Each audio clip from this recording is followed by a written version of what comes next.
విద్యార్థులారా, మీకు మంచి రోజు ఉందని నేను ఆశిస్తున్నాను. మన దేశానికి 1947 ఆగస్టు 15వ తేదీన బ్రిటిష్ సామ్రాజ్యం నుండి స్వాతంత్ర్యం లభించిన విషయం అందరికీ తెలిసిందే. గొప్ప ప్రయత్నాల ద్వారా మన దేశం స్వాతంత్ర్యం పొందగలిగింది.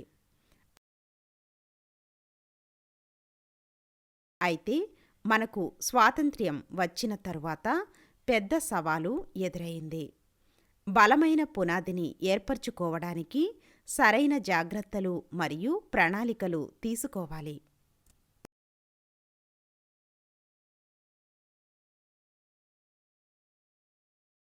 ఈరోజు మనం సెషన్లో ప్రజాస్వామ్య వ్యవస్థలు ఎలా అమలులోకి వచ్చాయో తెలుసుకుందాం. ఇండిపెండెంట్ ఇండియా మొదటి 30 సంవత్సరాలు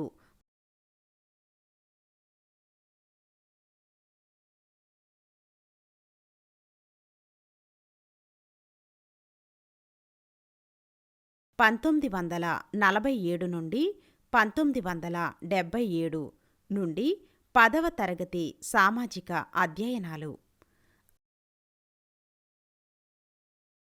అభ్యాస ఫలితాలు గురించి నేర్చుకుంటాం. 1. మొదటి సాధారణ ఎన్నికలు.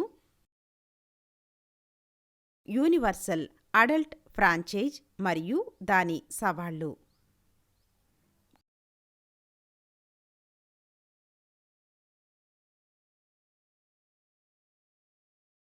ఎన్నికల సంఘం. భారత రాజకీయాల్లో ఏకపార్టీ ఆధిపత్యం. కీలక పదాలు: universal adult franchise. Universal adult franchise అనేది 18 సంవత్సరాలు మరియు అంతకంటే ఎక్కువ వయస్సు ఉన్న పౌరులందరినీ సూచిస్తుంది.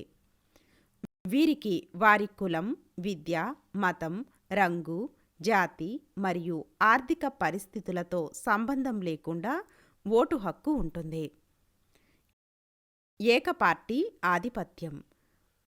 ఒక పార్టీ ఆధిపత్యం అనేది ఒక రాజకీయ పార్టీ చాలా ఎక్కువ మెజారిటీతో నిరంతరం ఎన్నికలను గెలుపొందిన పరిస్థితి.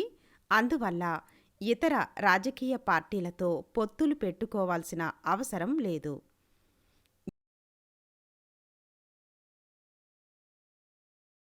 ఎన్నికల సంఘం. ఎన్నికల సంఘం అనేది స్వేచ్ఛాయుతమైన మరియు నిష్పక్షపాతమైన ఎన్నికలను నిర్ధారించడానికి భారత రాజ్యాంగం ఏర్పాటు చేసిన స్వతంత్ర సంస్థ.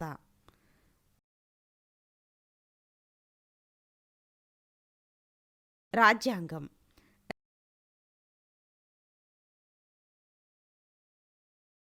రాజ్యాంగం అనేది దేశం లేదా రాష్ట్రం ఎలా నడుస్తుందో నిర్ణయించే ప్రాథమిక నియమాల సమితి.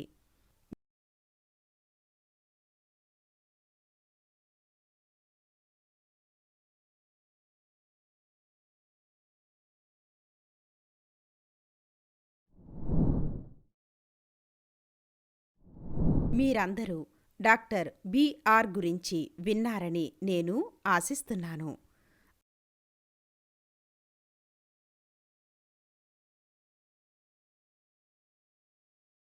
అంబేద్కర్ భారత రాజ్యాంగ పితామహుడిగా ప్రసిద్ధి చెందారు.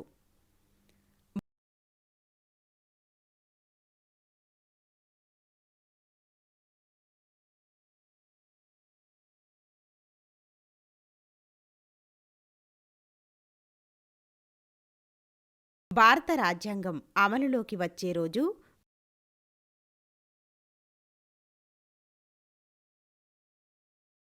డాక్టర్ బిఆర్ అంబేద్కర్ చెప్పిన కొటేషన్తో సెషన్ను ప్రారంభిద్దాం.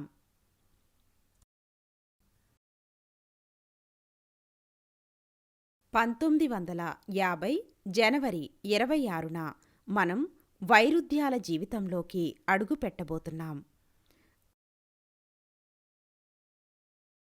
రాజకీయాల్లో మనం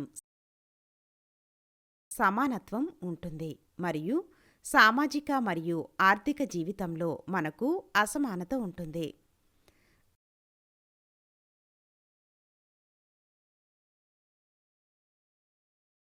రాజకీయాల్లో ఒక మనిషికి ఒక ఓటు,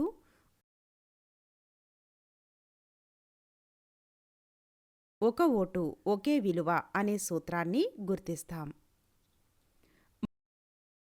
మన సామాజిక మరియు ఆర్థిక జీవితంలో మనం సామాజిక మరియు ఆర్థిక నిర్మాణం కారణంగా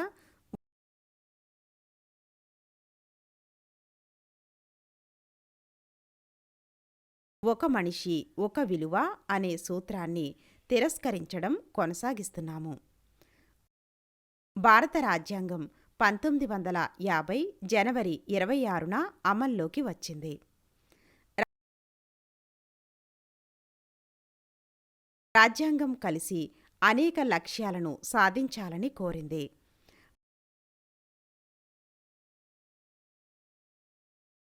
ప్రజాస్వామ్యం పనిచేయడానికి ఒక ఫ్రేమ్వర్క్ను రూపొందించడం,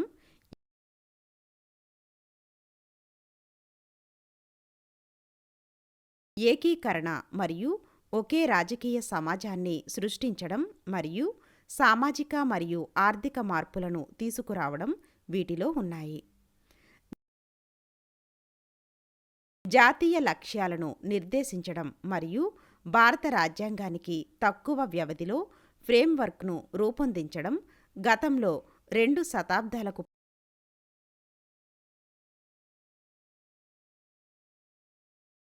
పైగా విదేశీ శక్తిచే పాలించిన ప్రజలకు గొప్ప విజయం.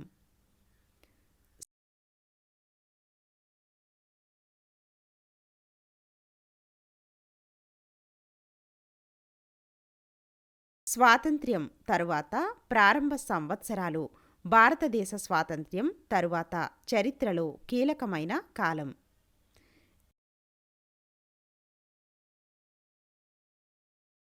దేశం ఎదుర్కోవాల్సిన మొదటి ప్రధాన సవాళ్లు ఐక్యత మరియు సమగ్రతను కాపాడుకోవడం, సామాజిక మరియు ఆర్థిక పరివర్తన తీసుకురావడం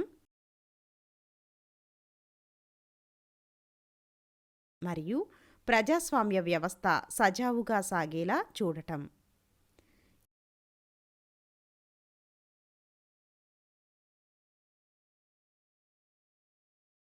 ఈ సవాళ్లు పరస్పరం సంబంధం కలిగి ఉన్నాయి మరియు మన సిస్టంలో క్రమాన్ని కోల్పోకుండా చూసుకోవడానికి గొప్ప ప్రయత్నాలు అవసరం.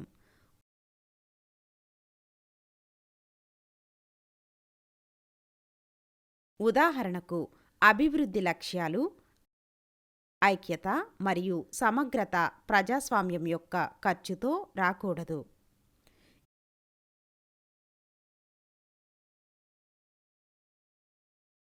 ఈ అంశాలు పరస్పర సంబంధం ఎలా ఉన్నాయో మరియు రాజ్యాంగం మరియు మన ప్రజాస్వామ్య వ్యవస్థ ఎలా పనిచేస్తుందో చూద్దాం. అలాగే దేశ నిర్మాణ సవాలును భారతదేశం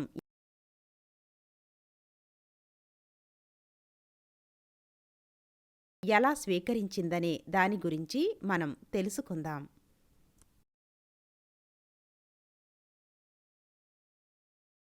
మొదటి సాధారణ ఎన్నికలు. కొత్త రాజ్యాంగం తరువాత జరిగిన మొదటి సాధారణ ఎన్నికలు మన ప్రజాస్వామ్య చరిత్రలో ముఖ్యమైనవి.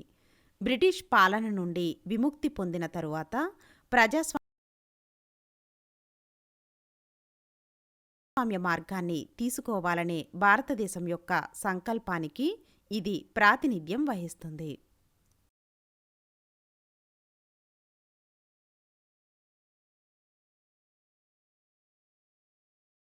Universal adult franchise.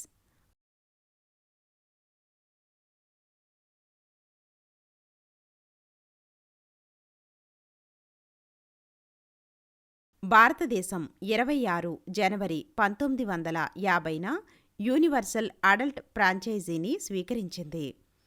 జనాభాలో అధిక భాగం నిరక్షరాస్యులు కావడంతో భారతదేశంలో మొదటి ఎన్నికలు కష్టతరంగా మారాయి.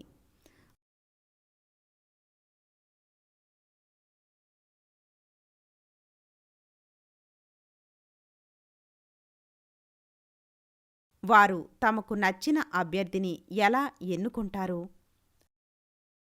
అలాగే దేశంలోని కొన్ని ప్రాంతాల్లో మహిళలకు సొంత గుర్తింపు ఉండేది కాదు. వారికి సమాన హక్కులు మరియు ప్రజాస్వామ్య కార్యాచరణలో భాగస్వామ్యం కావాలంటే ఇది మారాలి.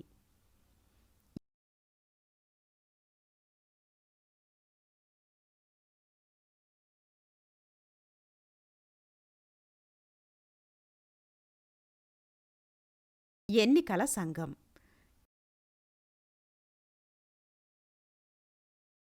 ఎలక్టోరల్ రోల్స్ ఎలా తయారు చేయబడ్డారు? ఎన్నికలు ఎలా జరగబోతున్నాయి? ఈ సమస్యల పరిష్కారానికి ఎన్నికల కమిషన్ను ఏర్పాటు చేశారు. దేశవ్యాప్తంగా ఎన్నికల నిర్వహణకు సంబంధించిన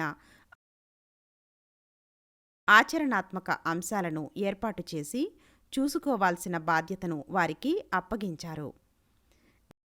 నిరక్షరాస్యత సమస్యను అధిగమించడానికి రాజకీయ పార్టీలు మరియు అభ్యర్థులకు ప్రాతినిధ్యం వహించడానికి రోజువారీ జీవితంలో చిహ్నాలను దృశ్యమానంగా గుర్తించాలనే ఆలోచనను ఎన్నికల సంఘం ప్రవేశపెట్టింది.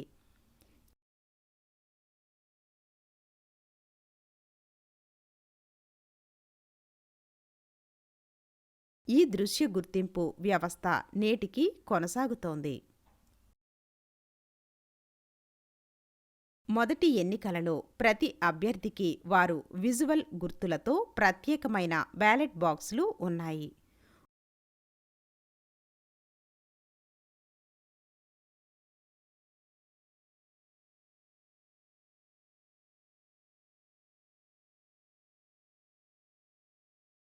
ఓటరు తమ బ్యాలెట్ పేపర్ను తమకు నచ్చిన అభ్యర్థి పెట్టెలో మాత్రమే వేయాలి.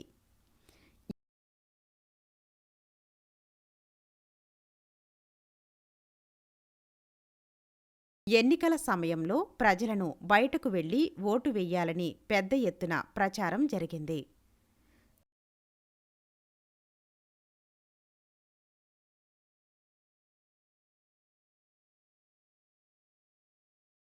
రాజకీయ వ్యవస్థలో ఏకపార్టీ ఆధిపత్యం. స్వతంత్ర భారతదేశంలో మొదటి 3 సాధారణ ఎన్నికలు 1952, 1957 మరియు 1962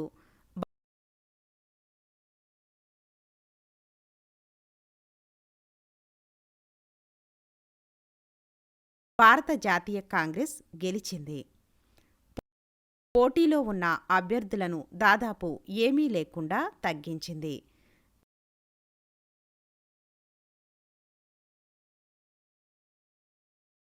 జవహర్లాల్ నెహ్రూ భారతదేశానికి మొదటి ప్రధానమంత్రి అయ్యారు.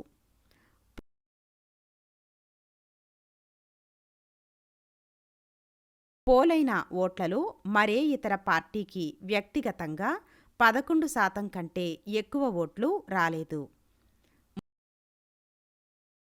మొత్తం పోలైన ఓట్లలో 45% సాధించడం ద్వారా కాంగ్రెస్ నిలకడగా 70% సీట్లను గెలుచుకుంది.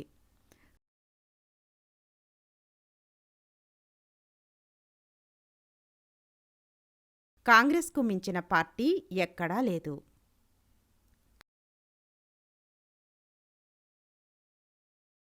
కాంగ్రెస్ వ్యవస్థ. కాంగ్రెస్ పార్టీ అనేక రాష్ట్రాల్లో ప్రభుత్వాన్ని ఏర్పాటు చేసింది. దీనిని కొందరు కాంగ్రెస్ వ్యవస్థ అని పిలుస్తారు. భారతదేశంలో ఈ కాలం ప్రత్యేకంగా ఆధిపత్య కాంగ్రెస్ పార్టీ మరియు ఇతర పార్టీల మధ్య సంబంధాల స్వభావం ద్వారా గుర్తించబడుతుంది.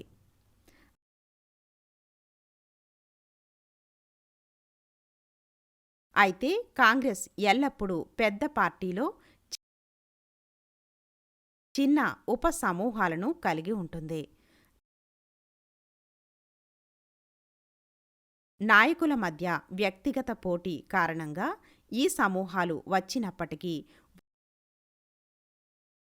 వారు సాధారణంగా కొన్ని విధానపరమైన సమస్యలపై చిన్న విభేదాలను కలిగి ఉండగా మొత్తం పార్టీ లక్ష్యాలను పంచుకుంటారు. ఈ సమూహాలు తమ సమూహ సభ్యుల ప్రయోజనాలను బట్టి వివిధ సమస్యలపై వేర్వేరు స్థానాలను తీసుకున్నాయి.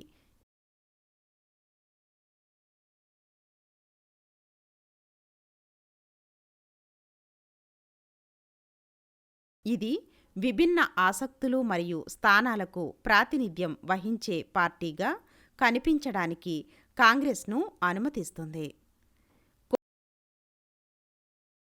కొన్నిసార్లు ఈ సమూహాలు నాయకత్వంపై ఒత్తిడి తెచ్చేందుకు ఇతర రాజకీయ పార్టీలతో కూడా సహకరించాయి. ఇది అధికార పార్టీలో అంతర్నిర్మిత దిద్దుబాటు వ్యవస్థగా పనిచేసింది. దీంతో కాంగ్రెస్ విపక్షాల మధ్య రాజకీయ పోటీ నెలకొంది.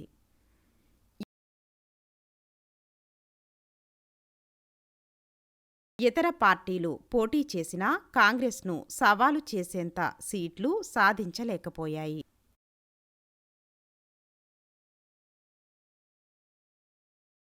ఈ పార్టీలు క్రమంగా తమను తాము నిర్మించుకుని అధికారానికి బలమైన పోటీదారులుగా మారాయి.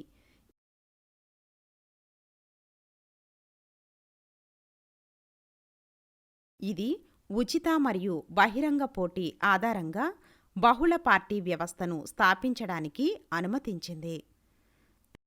రాజ్యాంగ చట్రం మరియు ప్రజాస్వామ్య పునాదులు బహుళ పార్టీ ప్రజాస్వామ్యాన్ని అభివృద్ధి చేయడానికి భారత రాజకీయాలను ఎనేబుల్ చేశాయి.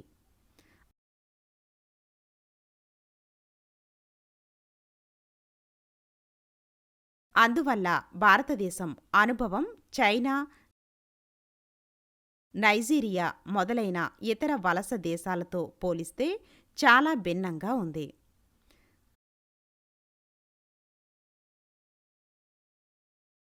కాబట్టి ఈ వీడియోలో మనం దీనిని గురించి తెలుసుకున్నాము. భారత రాజ్యాంగం, సాధారణ ఎన్నికలు, కాంగ్రెస్ పార్టీ యొక్క ఒక పార్టీ ఆధిపత్యం మరియు దేశంలో బహుళ పార్టీ వ్యవస్థ ఏర్పడటం.